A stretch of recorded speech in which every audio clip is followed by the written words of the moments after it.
Сәлем достар, қош келдіңдер менің каналыма. Мен бүгін сізге тауық еті қосылған сырный рулеттің пісірілу әдісін көрсетпекшімін. Сырный рулет өте дәмді, тойымды. Көбіне таңғы асқа бутерброд қылып берсеңіз, балаларыңызға да ұнайды. Үлкен жиындарда, қонақ келгенде дастарханға холодныйға қойсаңыз, дастарханыңыздың сәні болады. Ал ыстықтай күйінде түскі және кешкі асқа қасына гарнир жасап берсеңіз, ол да болады. Бірінші сырды үткіштен өткізіп, оған 3 жұмыртқа қосамыз, 2 ас қасық қаймақ қосамыз, және де куркума қосамыз.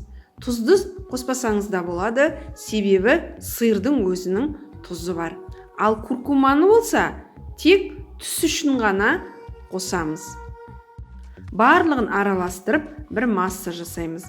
Духовканы 180 градусқа қыздырып, противинді алып, оған пергамент төсеп, бұл массаны жақсылап пергаментке жаямыз. Бұл жерде пергаментіңіз сапалы болғаны жақсы, себебі біздің массамыз жабысып қалуы мүмкін. Міне осындай қылып жақсылап жайып, оны духовкада 180 градуста 10-12 минутта пісіріп аламыз. Енді біз ішіне салатын салмасын дайындайық. Бір жуа мен бір орташа сәбізді үккіштен өткізіп, жуаны турап, табаға май құйып, осы жуа мен сәбізді аздап қуырып, сосын бұқтырып қоямыз. Егер сізге ұнамаса, сәбізбен жуа салмасаңыз да болады.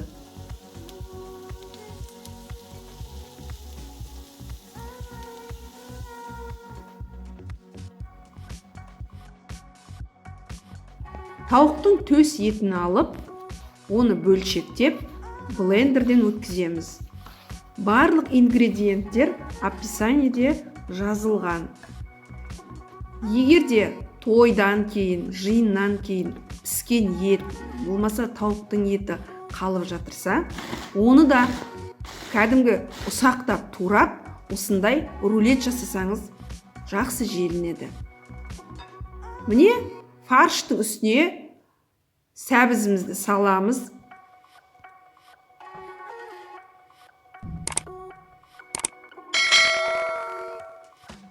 Дәміне қарай жарты қасық бұрыш, жарты қасық тұз салып, осы массаны араластырамыз. Не біздің сырымыз да пісті. Противиннен шығарып, 5 минут суытамыз. Суығаннан кейін оны жаңа пергаментке орналастырамыз. Міне сіз тамақтың құрамын өзгертпей-ақ, оның пісіру жолын өзгерту арқылы жанұяңыздың сүйіспеншілігіне бөлене аласыңыз.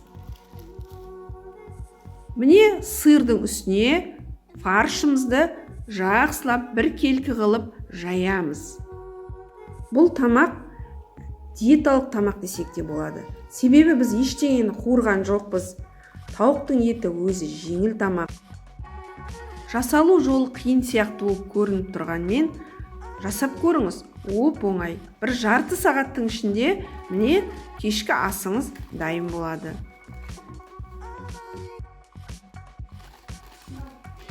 Міне рулетті осындай қылып ораймыз.